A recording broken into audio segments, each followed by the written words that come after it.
Healing ke Bali, staycation, liburan ke luar negeri, termasuk regulasi emosi yang betul, atau cuma sekedar melarikan diri dari masalah yang ada?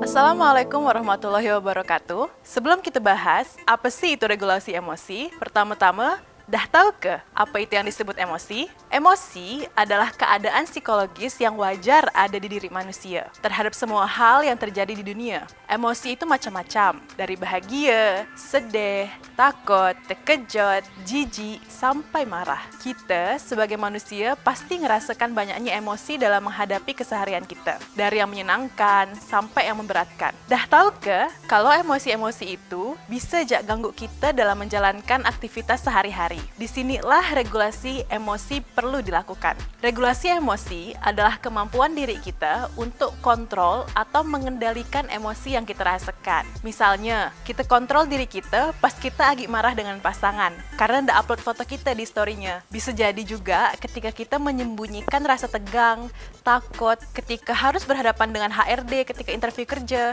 atau membuat diri kita menjadi fokus sama hal-hal yang buat kita happy. Itu tadi adalah gambaran singkat dari regulasi emosi. Jadi, dah tahu kan? Fungsi dari regulasi emosi adalah untuk kita bisa mengatasi stres atau tekanan yang ada di hadapan kita sehari-hari. Akhirnya, dengan regulasi emosi yang bagus, juga kita tetap punya mental yang kuat dan sehat pastinya. Dan satu lagi nih, dah tahu ke? Dengan regulasi emosi yang baik, kita bisa membuat segala keputusan dengan baik gak? Selain itu, kita bisa punya hubungan yang baik juga dengan orang-orang di sekitar kita. Dah tahu ke? Ada dua cara umum yang bisa kita lakukan untuk meregulasi emosi kita. Pertama, yaitu supresi atau menekan emosi yang kita rasakan. Contohnya, nonton TV, YouTube, atau Instagram dan lain-lain untuk melupakan emosi itu. Cara lain mungkin yaitu dengan makan yang banyak pas kita lagi stres, supaya kita merasa lebih nyaman. Nah, jadi intinya, metode supresi ini bikin emosi kita jadi terpendam dan tidak diproses dengan baik. Tapi, dah tahu ke? Ternyata, metode ini malah bisa menyebabkan banyak sekali masalah kesehatan mental, seperti kecemasan, depresi, dan penyakit lain yang terkait dengan stres. Cara kedua adalah reappraisal, atau mengubah apa yang kita pikirkan tentang sesuatu yang bikin kita emosi. Cara ini adalah cara yang paling sehat dalam meregulasi emosi kita. Dengan mengubah pikiran kita, maka emosi yang kita rasakan juga akan berubah dan bisa mengubah perilaku kita. Dah tahu kan? Jadi, cara reappraisal ini dilakukan dengan mengubah makna dari sebuah kejadian yang sedang kita hadapi.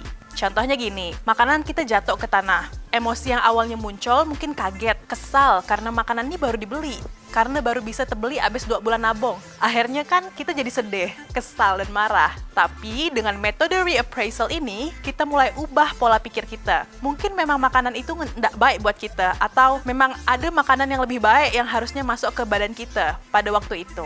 Misalnya Agi, kita kesal sekali dengan orang yang read chat WA kita padahal kerjaan sangat urgent sekali, tapi tak dibalasnya. Padahal story Instagramnya jalan terus. Kita bisa ubah pikiran kesal dan marah kita dengan berpikir, oh mungkin dia memang lagi pengen me time kali, atau rehat sebentar dari kerjaan. Lalu contoh lagi nih, yang paling sering kejadian nih, bila ada orang yang tiba-tiba jutek sama kita, daripada langsung bilang kita tersinggung dengan perilaku dia, kita bisa mikirkan yang lain loh. Misalnya, mungkin dia lagi ada masalah di rumah, atau masalah dengan pacarnya, atau lagi mengalami kejadian buruk lainnya, dan belum tentu juga kan dia punya niat buruk dengan kita.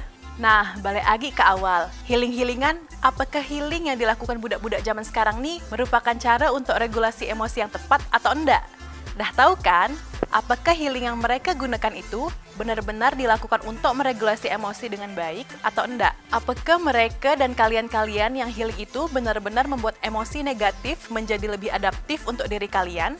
Atau sekedar melakukan pelarian sementara? Atau yang bisa kita sebut dengan supresi? Tonton terus Melayu TV, khususnya program Dah Tahu Ke, untuk lebih banyak tahu informasi dan ilmu-ilmu baru yang bermanfaat untuk kawan-kawan.